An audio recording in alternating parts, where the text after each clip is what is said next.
안녕하세요. 2022 온라인 예언 세미나 셋째 날에 함께 해주신 여러분 진심으로 환영합니다. 온택트와 언택트 시대. 예전에는 듣기만 해도 참 생소했었던 단어들인데요. 하지만 이제는 우리들의 모든 생활 패턴과 시스템들이 이 온택트와 언택트에 맞춰져 가고 있습니다. 학교에서 드리는 수업, 문화 공연들, 그리고 우리가 드리는 예배들까지도 말이죠. 이렇게 우리는 낯설었던 것들에 점점 익숙해져 가고 있는데요. 하지만 그럼에도 불구하고 아직까지도 우리들의 마음 한켠에는 아직도 허전함과 또 두려운 마음이 공존하고 있습니다. 아마도 우리가 모두가 다 함께 모여서 하나님을 찬양하며 하나님의 말씀을 들었던 그 사람의 정이 그립기 때문은 아닐까요? 그리고 온라인으로 예배를 드리다 보니 나만 하나님을 바라보고 있는 것은 아닌가라는 두려움이 들기도 하지요. 하지만 여러분, 우리는 혼자가 아닙니다. 이번 2021 온라인 예언 세미나의 말씀 영상의 조회수를 저희가 집계해 봤더니요. 첫째 날과 둘째 날 각각 6,000회와 4,000회를 향해 가고 있습니다. 이것은 이 말씀 집회에 몇천 명의 사람들이 함께 하고 있다는 뜻이겠죠. 이렇게 우리는 모두가 다 함께 한 마음으로 하나님을 향해 나아가고 있습니다. 또한 이 세미나를 통해서 더 많은 사람들에게 믿음의 불씨가 생겨날 것이라 생각합니다. 이 세미나를 통해 더 많은 곳에 하나님의 복음이 전파될 수 있도록, 그래서 더 많은 사람들과 함께 하늘나라에 오를 수 있도록 많은 기도 부탁드립니다. 또한 우리들도 더 이상 두려워하지 말고 하나님을 향해 내밀은 그 두 손을 절대 놓지 않고 용기 있게 나아가 우리들의 신앙을 더욱더 성장시킬 수 있는 귀한 시간이 계속해서 이어지기를 간절히 소망합니다. 네, 이제 여러분들이 어제 어떻게 저희 말씀 집회에 함께 해주셨는지 사진으로 만나볼까요? 우리 차주영 목사님과 함께 어제 여러분들이 보내주신 집회 현장 사진을 함께 살펴보도록 하겠습니다. 안녕하세요, 목사님. 안녕하세요. 네, 제가 조금 전에도 말씀을 드렸는데 저희 첫째 날, 둘째 날 영상이 지금 6,000회, 4,000회예요, 목사님. 예, 대단한 숫자입니다. 네, 그런데 사실 이제 교회에 모여서 함께 보시고 또 소그룹별로 보시는 분들도 계시니까 한 6,000회보다 더 많은 분들이 함께 하시고 계시다는 뜻이겠죠. 예, 사실 저희가 숫자에 연연할 수는 없지만 이 큰 숫자를 볼 때에 정말 이 코로나 시대에 얼마나 많은 분들이 영적으로 갈급해 있는지를 다시 한번 좀 확인할 수 있게 됩니다. 네, 우리 여러분들의 모든 신앙을 향한 열정에 정말 다시 한번 감사드립니다. 자, 이제 그러면 어제 보내주신 사진들 한번 살펴볼까요? 예. 네, 정말 많은 분들이 보내주셨는데 첫 번째로는 줌으로 이렇게 또 함께 하시는 교회가 있습니다. 바로 안양교회죠?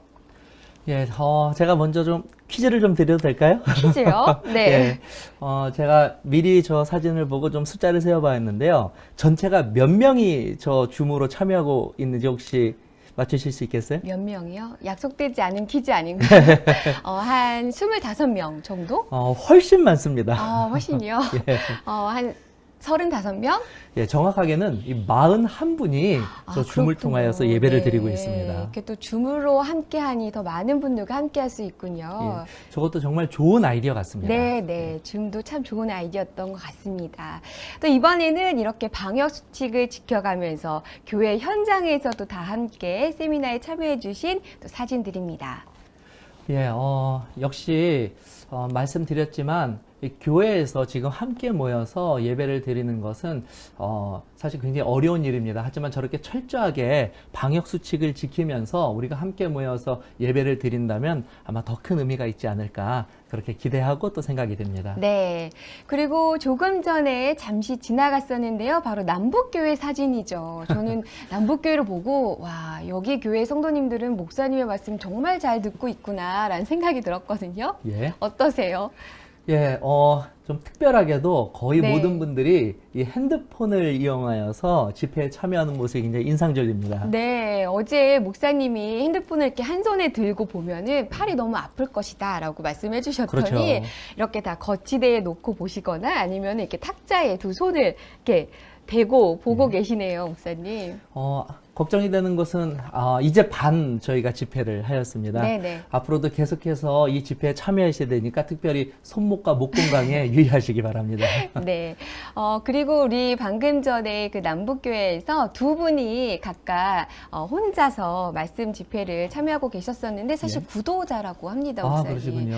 이렇게 네. 전도해 주신 분과 함께 하는 것이 아니라 혼자서 또 이렇게 말씀을 듣고 계신 모습을 보니까 또 다른 의미가 있는 것 같죠, 목사님? 예, 어쨌든 이렇게 참여하실 때 혼자서 하시든 함께 하시든 저희들에게는 가장 중요한 VIP십니다. 네. 사실 저희가 조금 전에도 김포교회에서도 VIP와 함께라고 또 보내주셨었고, 예. 또 인천 교회에서도 보내주셨었는데, 구도자분들의 사진이 사실 꽤 있었는데, 저희가 일일이 성함을 사실 호명하고 있지는 않고 있죠. 그렇죠. 사실 아시는 것처럼 지금 시대는 이 개인정보가 굉장히 좀 중요시되는 시대라 네. 제가 일일이 다 호명하지 못하는 것에 대해서는 우선 양해의 말씀을 부탁드립니다. 하지만 다시 한번 말씀드리지만 여러분 모두가 저희들에게는 매우 중요한 분들입니다. 네, 그리고 저희가 VIP 분들께는 또 소정의 선물을 꼭 보내드리도록 하겠습니다. 자, 다음 사진을 한번 볼까요? 제가 어제 목사님, 우리 아이들 사진 좀 많이 보내주세요라고 요청을 드렸더니 아이들 사진을 정말 많이 보내주셨어요. 우리 청라시온교회의 아이가 이렇게 엎드려서 기도를 하는 모습도 너무나 감동적이고요. 우리 오산교회의 아이는 이 아이들 사진들 중에서 가장 어린 아이가 아닐까 싶은데 글쎄 전도회 시작하는 날 태어난 아이라고 합니다. 예. 제가 저 사진을 보고 네네. 안 그래도 교회 부목사님에게 전화를 드렸습니다. 네. 아이 사진에 대해서 물어봤더니 네. 저 아이가 예정보다 더 일찍 나온 아이라고 그래요. 그래요? 아마도 제 개인적인 생각에는 이 전도회에 참여하기 위해서 나온 것이 아닌가. 네. 그래서 제가 이 전도회 둥이라고 이름을 좀 붙여보았습니다. 전도회 둥이. 네, 너무 예. 좋은 그런 이름인데요. 예. 우리 전도회 둥이에게 우리 세미나 기간에 흐르는 이 모든 은혜와 축복이 함께 하기를 간절히 바랍니다. 예, 축복합니다. 네, 그리고 또 다음 사진은 우리 시화교회의 아이들이 옹기종기 모여서 함께 말씀 듣는 것도 너무 감동이고 예.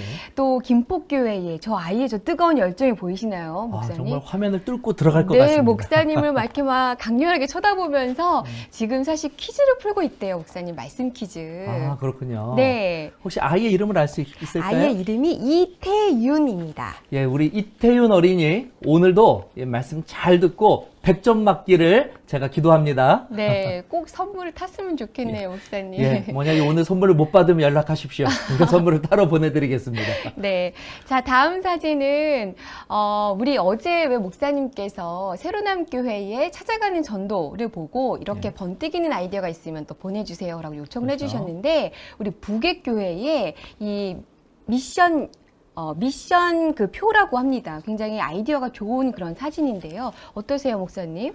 예, 정말 사랑하면 아이디어가 생긴다는 말처럼요. 북액교회에서 이번에 미션 점검표를 만들었어요. 네, 미션 그래서 점검표. 말씀을 들음, 그리고 말씀을 전송, 그리고 문제 풀기. 이 세 가지 미션을 매일마다 이렇게 주어지면서 많은 교인들이 동참하게 하였습니다. 네. 제가 봤을 때는 이 말씀 세미나보다는 거의 말씀 축제에 가깝지 않나 이런 생각이 듭니다. 그러네요. 예. 또 이 미션 점검표 다른 교회들도 함께 배우고 실천하면 좋을 것 같습니다. 예. 자, 이제 오늘의 사진은 다 봤는데요. 혹시 목사님 내일 보고 싶은 사진이 있다라는 사진이 있으신가요? 예, 이것도 역시 제가 들어올 때 잠깐 들었었던 내용인데요. 네. 혹시 지금 해외에서 개인이나 혹은 소그룹, 단체가 이 집회에 참여하시는 분들이 계시다면 그 사진도 내일 한번 좀 보내주시기를 바랍니다. 내일은 아주 글로벌한 사진이 네, 그렇죠. 되겠는데요, 목사님. 내일도 많이 기대하겠습니다. 많은 참여 부탁드리겠습니다. 자, 이제 말씀을 들어봐야 될 텐데 오늘의 말씀 주제는 무엇인가요? 네, 오늘의 말씀 주제는 우리가 믿고 있는 그 예수 그리스도가 이 구약에 예언된 하나님의 아들 그리고 우리의 구원자라는 사실을 말씀을 통하여 확신하는 시간을 오늘 좀 가져보려고 합니다. 네, 오늘 아주 은혜로운 시간이 될 것 같습니다. 끝까지 함께 해주시고요. 이제 계신 곳에서 다 함께 주제가 찬미 300장 부르신 후에 우리 천성교회의 박지영 집사님께서 기도해 주시겠습니다.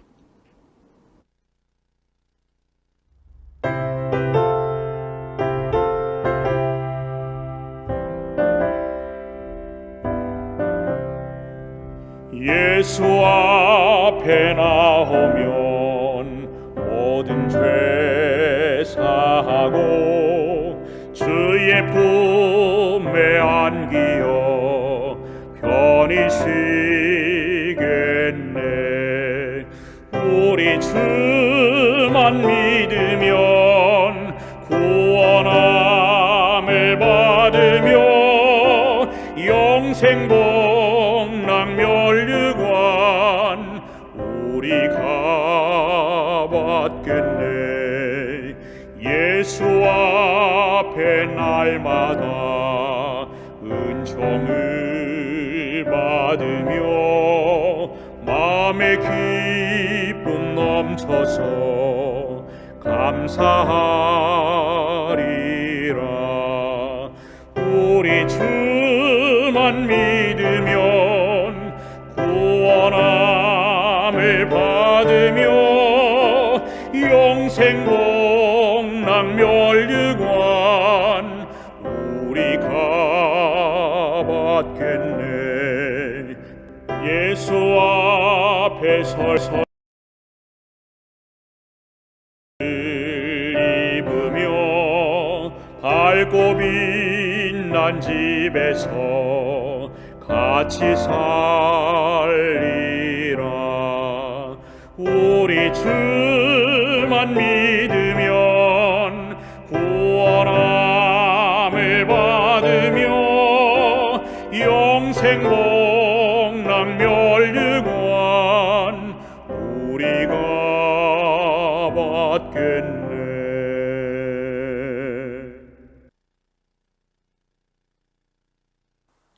사랑과 은혜가 많으신 하나님, 어려운 시기이지만 이 특별한 전도회를 준비해 주시고 모두가 다 같이 한 마음으로 기도하게 하시니 감사합니다.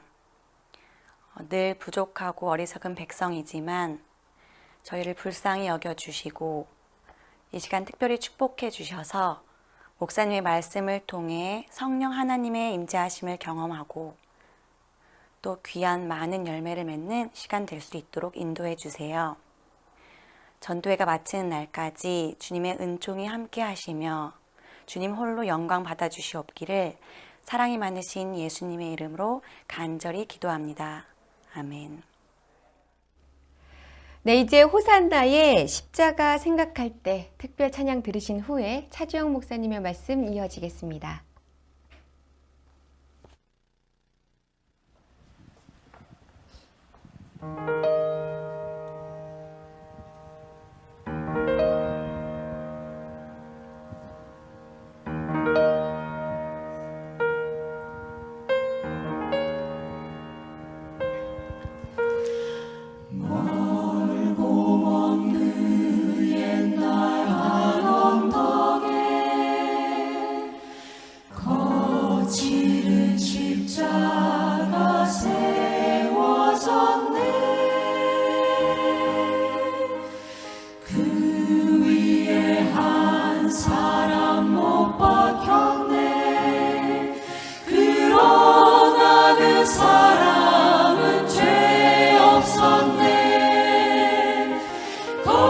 저 십자가 생각할 때 내 눈에 눈물이 흐르네.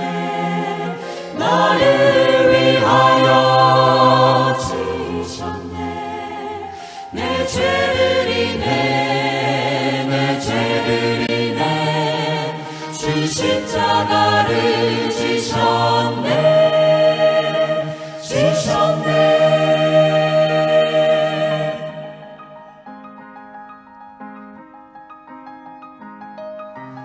죄 많은 인생을 구원하려 십자가 고통을 받으신 주, 날 위한 그 사랑 고마워라. 나 영원히 주님만 섬기겠네. 거친 저 십자가 생각할 때 내 눈에 눈물이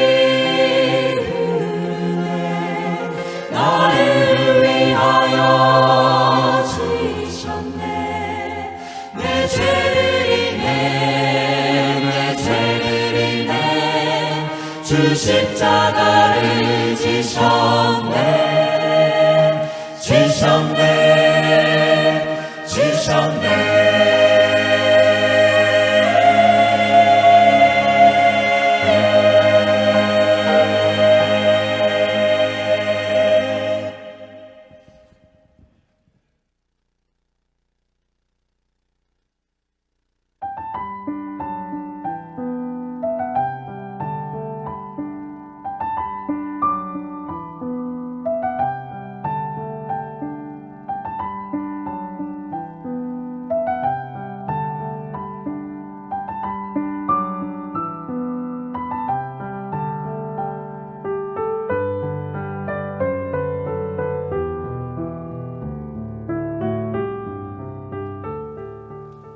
그의 이름은 성경에 나오지 않습니다.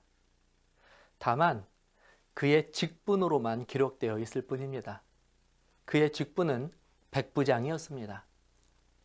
백부장은 원래 로마 군인 100명을 지휘하는 부대의 대장을 일컫는 말이었지만 오늘 등장하는 이 백부장은 죄인들에게 사형을 집행하는 집행관의 일을 하였습니다. 그날은 유대의 총독 빌라도의 갑작스러운 명령으로 3명의 죄수에게 십자가형이 내려졌습니다. 이 십자가형은 고대 로마의 사형제도로서 사람을 나무에 못을 박아 처형하는 매우 끔찍하고 잔인한 사형제도였습니다. 백부장은 명령에 따라 이 3명의 죄수에게 십자가형을 집행하였는데 어쩐 일인지 성경에는 이날 이 백부장이 그 십자가에서 사형을 당한 한 사형수에게 남긴 알 수 없는 말이 기록되어 있습니다. 마가복음 15장 39절입니다. 예수를 향하여 섰던 백부장이 그렇게 숨지심을 보고 이르되 이 사람은 진실로 하나님의 아들이었도다 하더라. 저와 여러분이 진리로 풍성하게 되기를 소망합니다. 예언 세미나 3번째 시간에 오신 것을 환영합니다.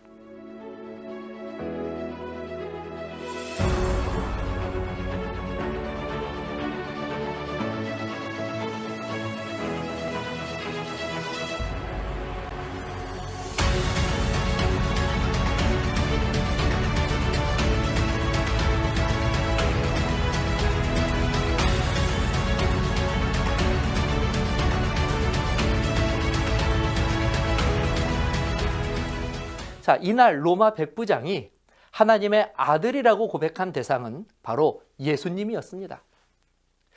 그러나 이상한 점은 이 로마 백부장이 본 예수님은 우리가 잘 알고 있는 것처럼 무리를 걸으시거나 문둥병자를 고치시거나 죽은 자를 살리시는 그런 기적을 베푸시는 예수님의 모습을 본 것이 아닙니다.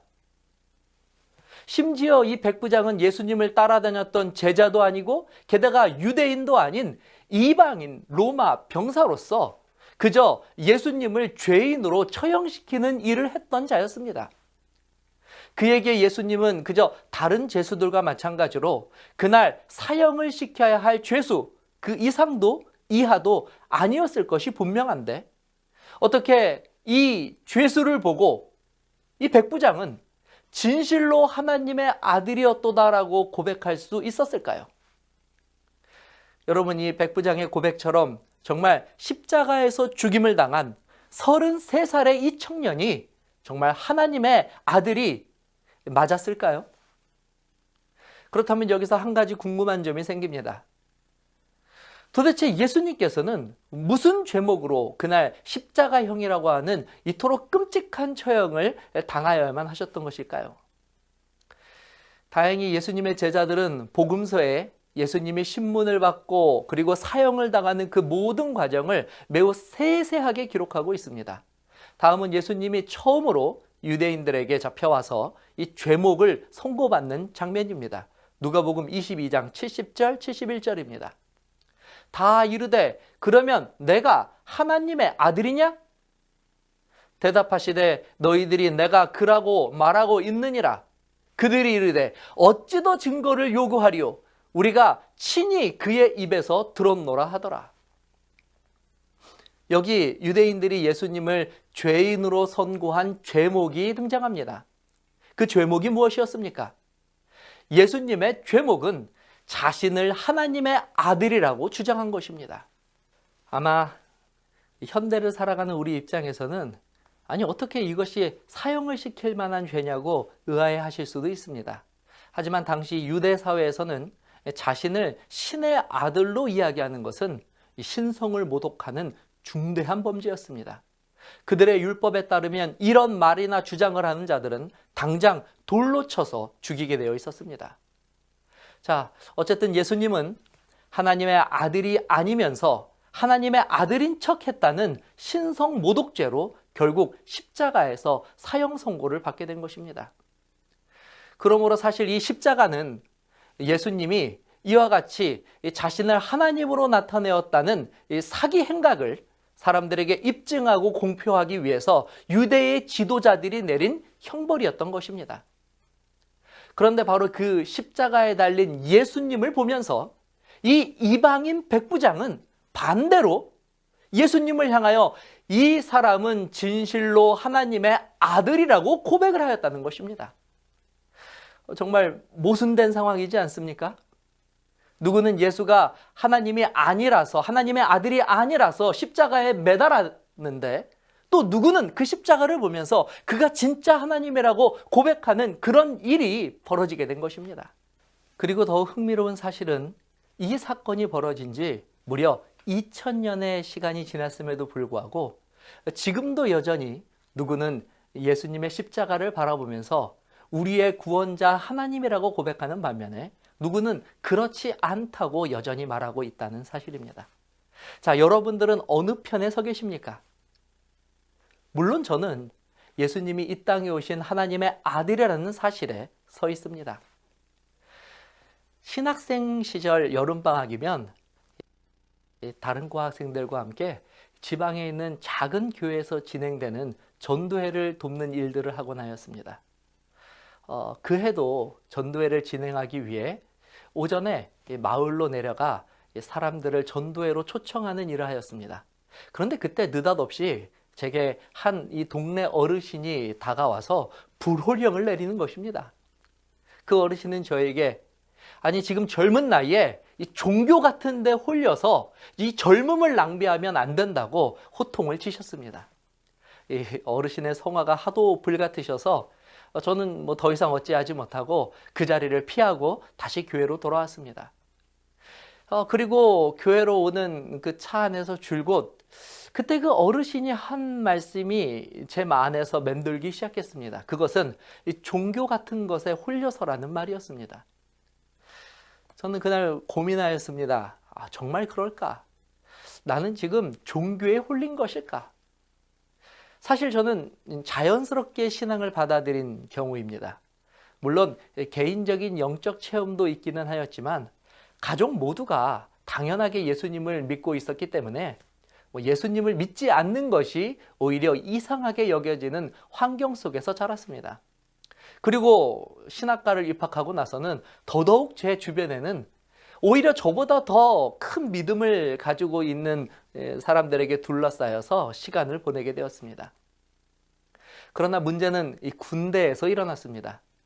군대는 제가 일찍이 한 번도 경험해 보지 못한 낯선 곳이었습니다. 그곳에서는 오히려 믿음을 가지고 있는 저를 매우 희한하게 여겼습니다. 심지어 이전에 그 어르신이 하셨던 말씀처럼 몇몇 사람들은 저를 종교에 홀린 광신자 취급을 하기도 하였습니다. 그리고 이제 군대를 제대하고 났을 때 저는 더 이상 이 문제를 간과할 수 없다는 것을 느끼게 되었습니다. 앞으로 목사가 되어야 한다는 사실은 뒤로 하더라도 더 이상 부모님과 주변 지인들이 가져다주는 신앙으로는 더 이상 저의 믿음을 지킬 수 없다는 위기감이 들었기 때문입니다. 아마 여러분들은 조금 이상하게 들리실지도 모르겠지만 저는 군대를 제대하고 신학과 2학년으로 복학을 하는 그 시점에서 그때서야 비로소 저는 제 자신의 신앙을 찾기로 결심하였습니다. 자, 그러면 어떻게 하면 나도 예수 그리스도를 따르는 이 흔들리지 않고 확고한 믿음을 가질 수 있을까? 어떻게 하면 성경의 수많은 믿음의 선배들처럼 나도 그런 믿음을 소유할 수 있을까? 그렇게 저는 그 길을 찾아보려고 노력했고, 그리고 그 결과는 상당히 만족스러운 것이었습니다. 이제는 저도 저 십자가를 바라보면서 2000년 전에 십자가에 달리신 예수님이 나를 구원하시기 위해 이 땅에 오신 하나님의 아들 그리스도임을 확신합니다. 자, 그렇다면 어떻게 제가 이런 믿음을 소유할 수 있게 된 것일까요? 물론 이 신학생이라서 가능했던 것은 절대 아닙니다. 제가 확신을 얻을 수 있었던 이유는 여러분들의 집에도 각각 한 권씩 가지고 있으신 바로 이 하나님의 말씀 속에서 바로 그 해답을 찾았습니다. 특히 구약 성경 속에 예언된 하나님의 아들에 관한 예언 연구가 그동안 저를 혼란하고 부끄럽게 하였던 연약한 믿음을 확고하고 선명한 믿음의 자리로 데려가 줄 수 있었습니다. 자, 여기 성경이 있습니다. 아시는 것처럼 성경은 크게 이 구약과 신약으로 나뉘어져 있습니다. 그리고 이 구약과 신약 사이에는 역사적으로 약 400년의 공백기가 존재합니다. 자, 그렇다면 성경을 이처럼 구약과 신약으로 나누는 이유는 무엇일까요? 400년간의 공백 때문에 구약과 신약을 나눈 것일까요? 사실은 그렇지 않습니다. 이 구약과 신약의 구분은 예수님 때문입니다. 구약은 예수님이 탄생하기 이전의 기록이고, 신약은 예수님의 탄생 이후에 기록된 내용들을 기록한 것입니다. 여러분은 구약 성경을 읽어보셨습니까? 창세기부터 말라기까지. 사실 성경을 읽어보신 분들은 이 구약 성경에 이렇게 다양한 장르의 내용들이 있다고 하는 사실을 발견하고 놀라십니다.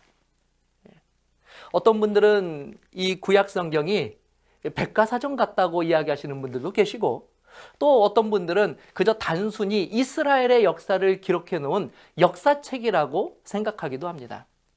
그렇지만 조금 더 자세히 들여다보면 이렇게 많은 다양한 내용들과 장르들이 섞여 있는 책들처럼 보이지만, 이 모든 내용들이 한 가지 목적을 가지고 기록된 것을 결국에는 발견할 수 있게 됩니다.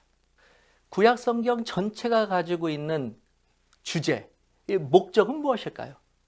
그 기록 목적에 대해서 예수님께서는 다음과 같이 말씀해 주셨습니다. 요한복음 5장 39절입니다.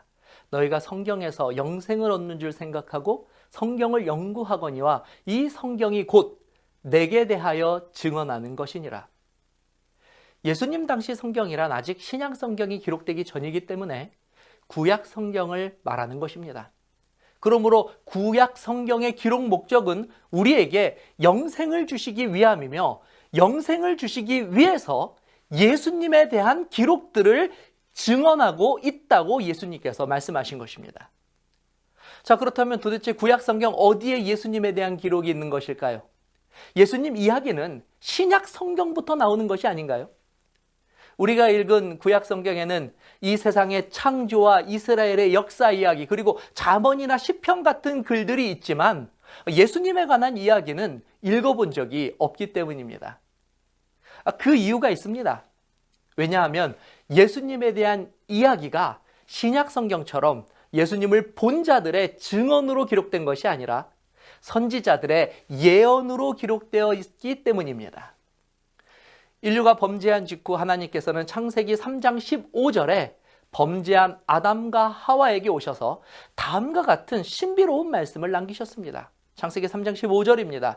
내가 너로 여자와 원수가 되게 하고 내 후손도 여자의 후손과 원수가 되게 하리니 여자의 후손은 내 머리를 상하게 할 것이요 너는 그의 발꿈치를 상하게 할 것이니라 하시고, 어떤 분들은 이 구절이 하나님께서 아담과 하와를 범죄하게 한 그 뱀을 꾸중하시는 내용이라고 그냥 대수롭지 않게 넘기기도 합니다. 그런데 이 말씀은 사실 단순히 뱀으로 둔갑하여서 하와를 유혹한 그 사단을 꾸중하는 내용이 아닙니다. 이것은 인류를 구원하실 하나님의 계획을 담고 있는 최초의 예언이기 때문입니다. 그리고 이 예언의 의미는 훗날 여자가 낳게 될 후손 중에 한 사람이 나타나 인류를 미혹한 사단 마귀의 권세를 꺾고 마귀에게 사로잡힌 자들을 구원하여 주실 것이라고 하는 복음을 담고 있는 예언이었습니다. 이렇게 구약 성경은 하나님께서 범죄한 인류를 구원할 구원자를 보내주시겠다고 하는 예언으로 시작하고 있고, 그리고 이 구약 성경 전체는 그 구원자인 여자의 후손이 어떠한 방법으로 이 땅에 오실 것인지를 구체적인 많은 내용들을 예언을 통하여서 우리들에게 알려주신 기록 계시인 것입니다.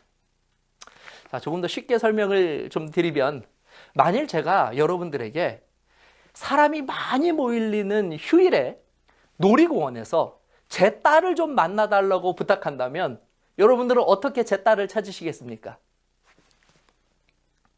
물론 이제 영상을 통하여 저의 얼굴을 보셨으니까 우선은 저랑 비슷한 사람들을 찾으실 것입니다.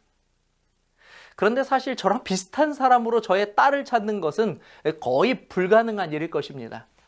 여기서 좀 논리적인 분들이라면 제가 한 말을 분석해 보실 것입니다. 우선 딸이라는 정보를 제가 드렸으니까 남자들 중에서는 찾지 않으실 것이고, 또 저의 딸이라고 했으니 저의 나이를 대충 가늠해 보시고 적어도 뭐 10대나 그 이하의 여자아이들 중에서 찾으실 것입니다. 하지만 이런 정보만을 가지고 휴일에 놀이공원에서 저의 딸을 찾기란 여전히 불가능하다고 느끼실 것입니다. 그런데 제가 여러분들이 이 놀이공원에 도착하기 전에 계속해서 이런 정보를 여러분들에게 준다면 어떻겠습니까? 제 딸은요, 오전 10시에 3번 게이트를 통해서 놀이공원에 입장할 것입니다. 제 딸은 키가 167이고 나이는 16살이며 파란색 오피스를 입고 있고 신발은 검은색 운동화를 신었으며 머리에는 큰 원숭이 그림이 그려진 모자를 쓰고 있고 분홍색 가방을 메고 있고 오른손에는 풍선을 들고 있으며 뿔테 안경을 썼고, 그리고 오후 2시에 회전목마를 타기로 예약되어 있습니다. 자, 혹시 이렇게까지 말씀드렸는데도 제 딸을 알아보지 못하신다면 그건 제게 문제가 있는 것이 아니라 찾는 여러분들에게 문제가 있는 것이라고 말씀드릴 수 있습니다. 하나님께서는 여자의 후손을 보내주시겠다고 약속하여 주셨습니다. 하지만 이렇게만 말씀해 주셨다면 사실 아담과 하와가 낳은 그 수많은 후손들 중에서 누가 과연 마귀의 권세를 깨트리고 인류를 심판해서 구원할 그 구원자인지는 절대로 알아볼 수 없을 것입니다. 그래서 하나님께서는 이 범죄한 인류가 이 구원자가 나타날 때 그를 알아보고 찾을 수 있도록 구약 성경에 수많은 예언을 통하여 그분에 대한 정보를 주신 것입니다. 처음 성경을 읽을 때 많은 분들이 참 곤욕스러워하는 것이 이 성경에 기록된 족보를 읽을 때입니다. 한참 흥미를 가지고 성경을 읽을 때 갑자기 이렇게 지루한 족보가 나타나면 지금까지 읽었던 이 성경에 대한 흥미가 싹 사라지는 경험들을 하셨을 것입니다. 그런데 여러분, 이 성경에 족보가 왜 나와 있는지 아십니까? 이 구약 성경의 족보가 바로 여자의 후손이 누구인지를 알려주기 위해서 하나님께서 예언으로 우리에게 주신 바로 여자의 후손에 대한 정보이기 때문입니다. 그러므로 구약의 족보를 자세히 읽다 보면 여자의 후손이 누구의 후손으로 오게 되는지를 발견할 수 있게 됩니다. 신약 성경 마태복음 1장이 족보로 시작하는 이유가 바로 그것입니다. 마태복음 1장 1절입니다. 아브라함과 다윗의 자손 예수 그리스도의 계보라. 여기서 계보가 바로 족보입니다. 마태는 예수님이 그리스도라고 하는 사실을 말하고 싶었습니다. 이 그리스도는 구약의 메시아라고 하는 단어를 헬라어로 읽은 것입니다. 그리고 이 구약의 메시아가 바로 창세기 3장 15절에 예언된 이 땅에 오시는 구원자, 즉 여자의 후손을 가리키는 단어였습니다. 그러므로 마태는 족보를 통해서 예수님이 그리스도, 즉 구약의 메시아, 창세기 3장 15절에 인류를 마귀의 권세로부터 구원하실 분이라는 그 사실을 증명하기 위해서 바로 구약의 족보와 예수님의 족보를 함께 비교하여서 기록한 것입니다. 뿐만 아닙니다. 이 구약 성경 미가서에서는 이 여자의 후손이 어디에서 탄생할지를 예언하고 있습니다. 미가서 5장 2절입니다. 베들레헴 에브라다야, 너는 유다 족속 중에 작을지라도 이스라엘을 다스릴 자가 내게서 내게로 나올 것이라. 그의 근본은 상고의 태초이니라. 미가는 여자의 후손이 탄생하게 될 것을 예언하고 있습니다. 베들레헴이 바로 여자의 후손이 탄생할 장소입니다. 그리고 여기서 우리가 한 가지 더 알 수 있는 사실은 이 여자의 후손이 인간의 자녀로 오게 되지만 실상 그의 근본은 상고의 태초라는 것입니다. 이 근본이 태초에 있다는 표현은 태초부터 존재하시고 온 세상을 창조하신 여호와 하나님께만 쓰이는 표현입니다. 그러므로 이 예언에 따르면 오시는 여자의 후손은 베들레헴에서 태어나시지만 인간의 모습을 한 하나님으로 이 땅에 오신다는 것입니다.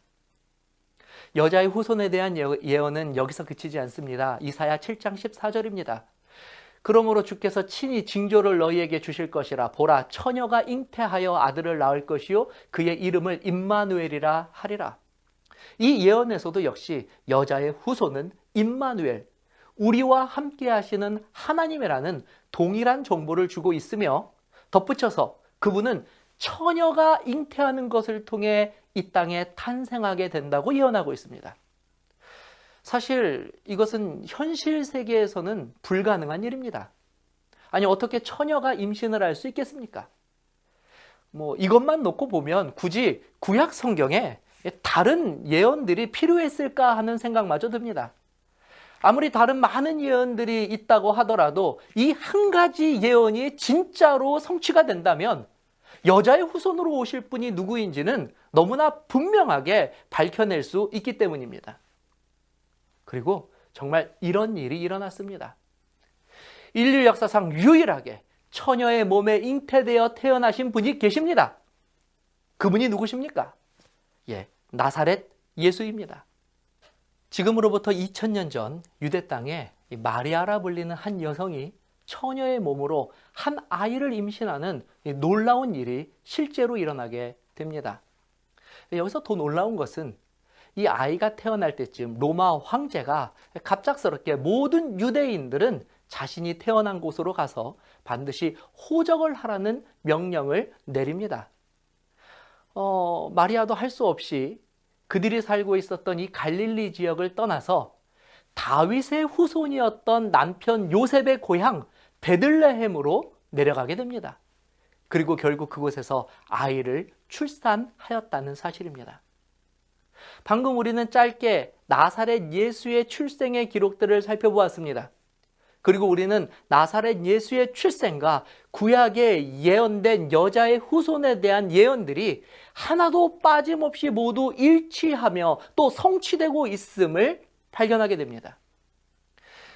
여기에는 예수님이 행하신 기적이나 청중을 사로잡는 연설의 내용이 포함되어 있지 않습니다. 오직 구약에 예언된 하나님의 말씀만을 통해 나사렛 예수가 하나님이 보내신 여자의 후손임을 증명하고 있는 것입니다. 자, 다시 우리는 십자가 사건이 일어난 그 자리로 돌아가 보도록 하겠습니다. 예수님께서 십자가에서 달리신 날은 금요일이었습니다. 로마인들은 일반적으로 십자가형을 진행하면 십자가에서 목숨이 끊어진 후에도 계속해서 죄인들을 본보기 형식으로 나무에 매달아 놓았습니다. 그러나 예수님이 십자가에 달리신 금요일은 유대인들에게 다음날 안식일을 준비해야 하는 시간이었습니다. 게다가 예수님이 십자가에 달리신 그 주 안식일은 유대인의 명절인 유월절이기도 하였습니다. 그래서 유대의 지도자들은 빌라도에게 죄인들의 다리를 빨리 꺾어달라고 부탁했습니다. 왜냐하면 이 방법을 사용하면 십자가에 달린 죄수들이 숨을 쉬기 위해서 다리를 뻗지 못하기 때문에 즉시로 사망하였기 때문입니다.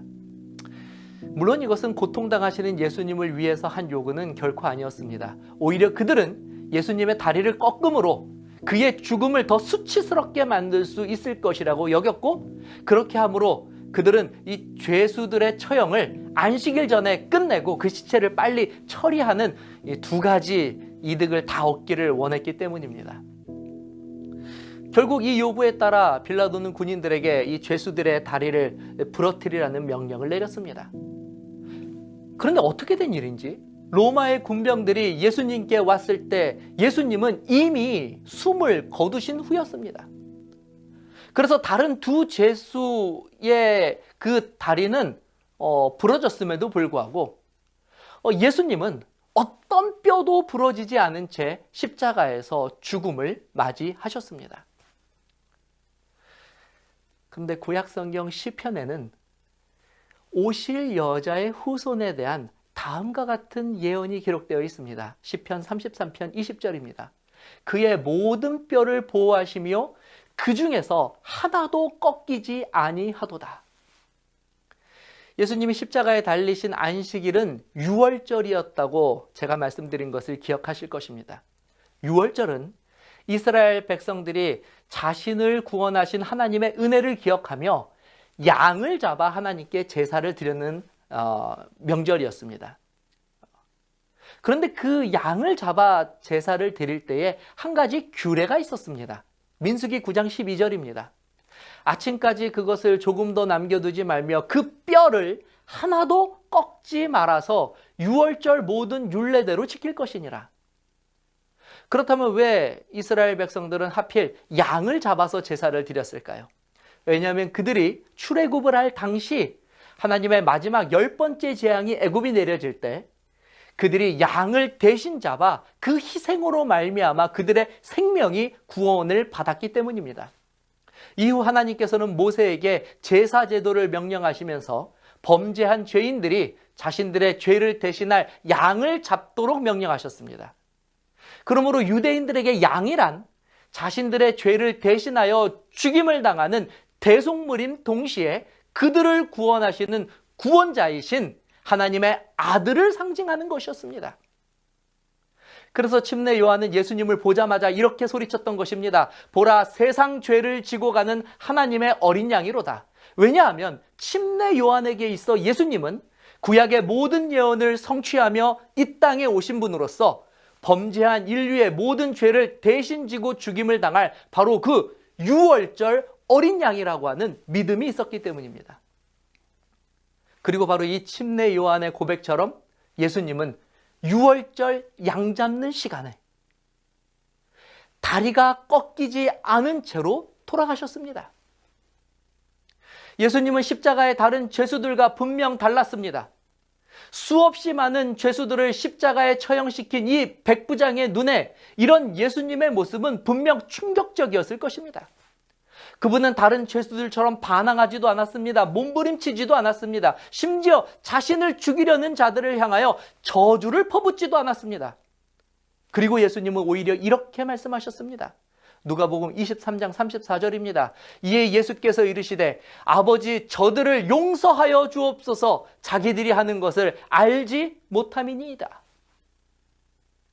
여러분, 이것이 십자가에서 제대로 된 재판도 받지 못하고 억울하게 죽어가는 한 청년이 할 수 있는 말이겠습니까? 어떻게 이 예수는 죽어가는 순간까지도 이토록 큰 사랑을 사람들에게 보여줄 수 있었던 것일까요?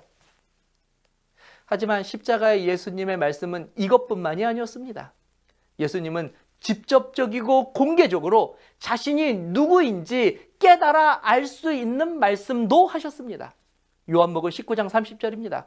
예수께서 이르시되 다 이루었다 하시고 무엇을 이루셨다는 것입니까?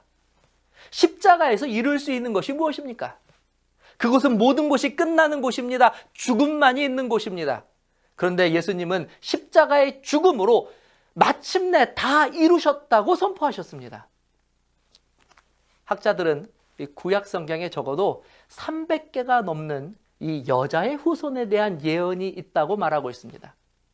사실 오늘 우리가 살펴본 것은 그런 예언들의 빙산의 일각에 불과합니다. 하지만 중요한 것은 이것입니다. 예수님이 이 예언을 다 이루셨다고 선포하셨다는 것입니다. 여러분, 이분이 바로 우리를 구원하기 위해 하나님께서 보내신 여자의 후손이 아니라면 누가 우리의 구원자가 될 수 있겠습니까? 어디에서 우리는 우리의 구원자를 찾을 수 있겠습니까? 요한은 자신이 쓴 요한복음 끝에 왜 자신이 복음서를 기록하였는지 그 이유를 다음과 같이 기록하고 있습니다. 요한복음 20장 31절입니다. 오직 이것을 기록함은 너희로 예수께서 하나님의 아들 그리스도이심을 믿게 하려 함이요 또 너희를 믿고 그 이름을 힘입어 생명을 얻게 하려 함이니라. 여러분도 도전해 보시기를 바랍니다. 제가 그러했듯이 여러분들도 모호하고 애매한 신앙에서 지금 갈등하고 있다면 그곳에서부터 벗어날 수 있습니다. 도저히 믿지 않을래야 믿지 않을 수 없도록 이 구약의 예언들이 하나도 빠짐없이 나사렛 예수가 하나님의 아들 우리의 구원자임을 증거하고 있기 때문입니다. 자, 지난 시간 우리는 제자들이 세상 끝과 주님의 재림에 대한 질문을 한 부분을 우리가 함께 다루었습니다. 사실 이번 시간 당장 주님의 재림에 대한 예언을 다룰 수도 있었지만 예수님을 하나님의 아들로 고백하는 믿음이 없이는 이 재림이라고 하는 주제는 사실 전혀 실속이 없는 주제가 될 뿐입니다. 그러나 이제 저와 여러분들이 나사렛 예수가 우리의 구원자이심을 발견하셨으니 내일 이 시간에는 그 나사렛 예수님이 영광 가운데 다시 오시는 이 재림의 예언들을 통해서 어떻게 그리스도인들에게 세상 끝이 절망이 아니라 미래와 희망이 될 수 있는지 그 이유를 우리가 함께 찾아가 보도록 하겠습니다. 내일 이 시간에 뵙도록 하겠습니다. 감사합니다.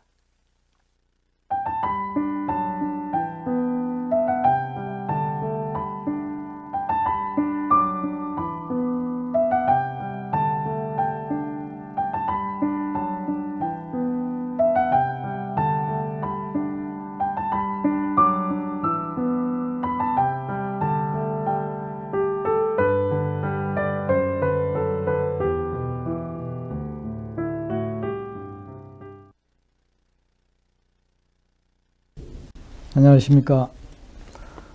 저는 서울중앙교회 강재수 집사입니다. 저는 2004년도에 장로교회에서 서울중앙교회로 옮겨왔습니다. 저는 김대성 목사님 그 요한계시록 강해하고 다니엘서를 제가 테이프로 들으면서 여러 가지 저희가 궁금했던 어떤 그런 것들이 해소가 됐었고, 처제로부터 테이프를 전해받았는데 그 테이프를 받을 때 이게 이단교회 목사가 설교한 말씀이니까 이게 이단교회는 어떤 말씀이 오고 가는지 또 이단교회에서 주장하는 게 뭔지를 사실 좀 호기심에서 보게 된 거죠. 그렇게 이제 시작을 했었는데, 계속 듣다 보니까, 이거는 아닌데, 지금 내가 알고 있는, 이 문제는 다른 시각에서 봐야 되겠구나. 이런 쪽으로 이제 옮겨가기 시작한 거죠, 생각이. 그래서 영혼 불멸설이라든지 뭐 천국과 지옥이라든지 이런 것들, 또 날짜가 일요일교회에서 지키고 있는 부활절이라든지 이런 등등 그 날짜들이 자꾸 바뀌는 이런 것들이 상당히 그 이제 해소가 됐었는데, 그래서 이단이 내가 잘못 알고 있구나. 그러니까 이 잘못된 믿음에서 바른 믿음으로 바뀌어야 되겠구나. 그런 생각을 상당히 많이 했었죠. 그래서 그 바른 믿음을 택하는 게 맞다고 이제 생각을 하고, 목사님께서 만났을 때 와도 좋고, 또 이쪽 교회도 다니고, 뭐 우리 교회도 좀 다니고, 이렇게 해서 양쪽으로 비교하는 것도 좋고, 뭐 바로 오는 것도 좋은데, 뭐 알아서 택하기를 바란다. 그래서 저는 서슴없이 그냥 바로 가는 걸 택했습니다. 왜냐하면 바른 믿음이 거기에 있고 또 진리를 찾을 수 있는 교회라고 생각했기 때문에 제가 그거는 망설임 없이 그래 택했습니다. 그래서 그 김대성 목사님께서 늘 주장하시는 진리가 너희를 자유케 하리라는 그 말씀을 저희는 깨닫게 되었습니다. 그래서 2004년도에 제가 서울중앙교회로 옮겨와서 지금까지 그 교회 나름대로 열심히 다니고 있습니다. 제가 그 장로교회에 있었던 때와 지금하고의 그 비교를 한다면은 장로교회에 있을 때 그때 하나님과 지금의 하나님과 다를 바는 없겠죠. 그러나 마음속에 가지고 있던 그 하나님은 좀 다른 것 같습니다. 그때 당시에 하나님은 어떤 무서운 그런 하나님이었다 그러면은 지금은 아주 다정다감한 사랑의 하나님으로 이렇게 변화된 것 같습니다. 서울중앙교회로 이렇게 옮겨올 때 저희 장인 장모님이 같이 오셨는데 장인께서는 장로교회 장로로 오랫동안 재직해 계셨고 또 장모님은 권사로 이렇게 오랫동안 재직을 했었습니다. 그럼에도 불구하고 저희가 이제 같이 오자고 하니까 달리 생각 안 하시고 저희 말씀도 같이 이렇게 오게 되었고 또 저희 처남 내외 이렇게 해가지고 그때 당시에 대체로 숫자가 한 13, 14명이 됐을 겁니다. 그래서 전부 우리 그 안식일 교회를 옮겨오게 되었습니다. 지금 교회를 다니시고 계시는 분들은 또 이단에 대한 어떤 그런 강박관념이 있을 겁니다. 그러나 이단에 대한 것은 어떤 기준에서 이단이라고 하는지 정확한 그 기준을 알고 보면은 이단이라고 하는 그 범위 자체가 상당히 다를 수가 있습니다. 저도 그 처음에 넘어올 때는 이단에 대한 어떤 그런 쪽에 생각을 상당히 하고 왔었는데 오히려 성경적이다 할 수 있다고 하면은 우리 그 안식일 교회가 아닌가 이렇게 생각되고 일요일 교회는 오히려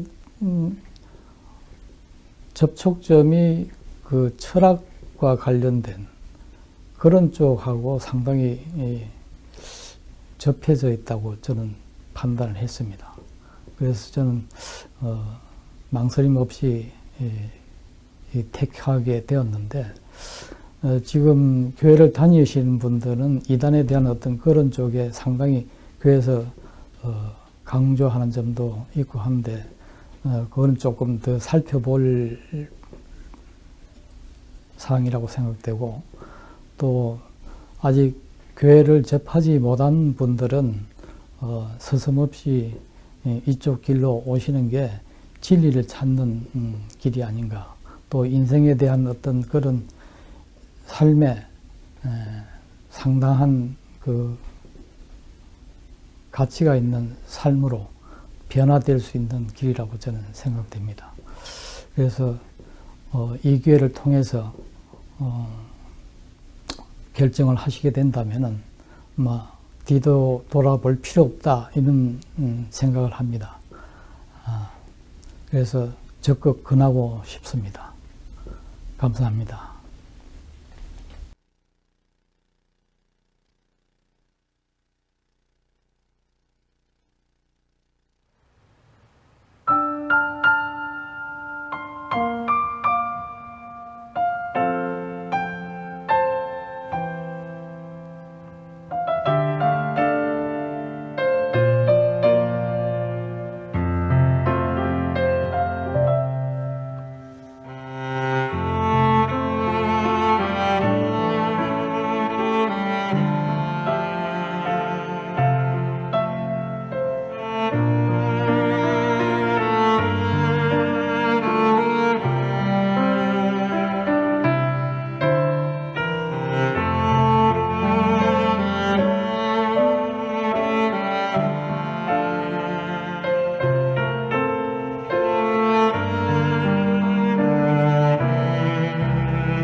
다 함께 기도하시겠습니다. 하늘에 계신 아버지, 오늘 말씀을 통하여 우리 모두에게 그리스도가 누구인지를 알게 하시고 또 그리스도를 믿을 수 있는 믿음을 허락하시니 감사합니다. 주여, 이 혼란하고 두려운 세상, 아버지께서 우리들을 위하여 보내주신 주 예수 그리스도가 우리의 구원자이심을 날마다 우리의 입으로 선포하며 나아갈 수 있게 하여 주시옵소서. 주님께서 오늘 우리들에게 이 큰 믿음을 허락하신 것 감사하며 사랑받는 예수님 이름으로 기도합니다. 아멘. 네,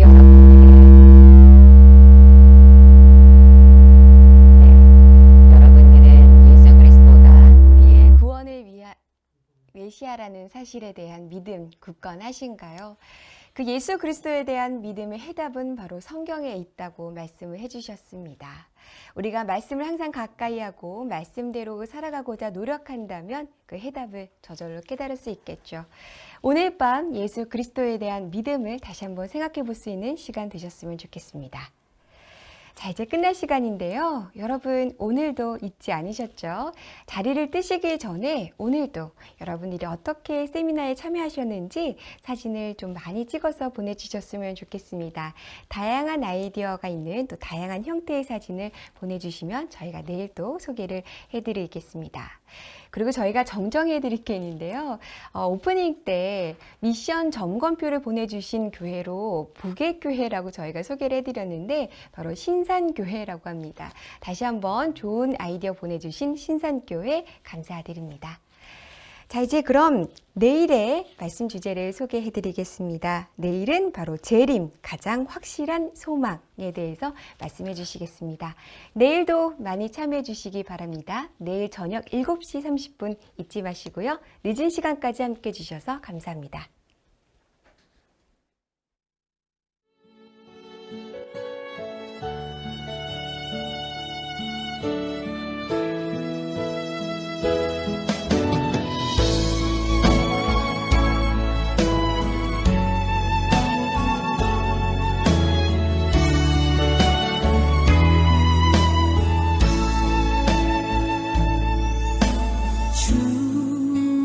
다시 오실 때까지 나는 이 길을 가리라.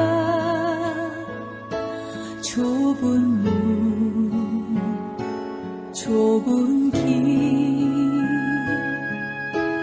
나의 십자가 지고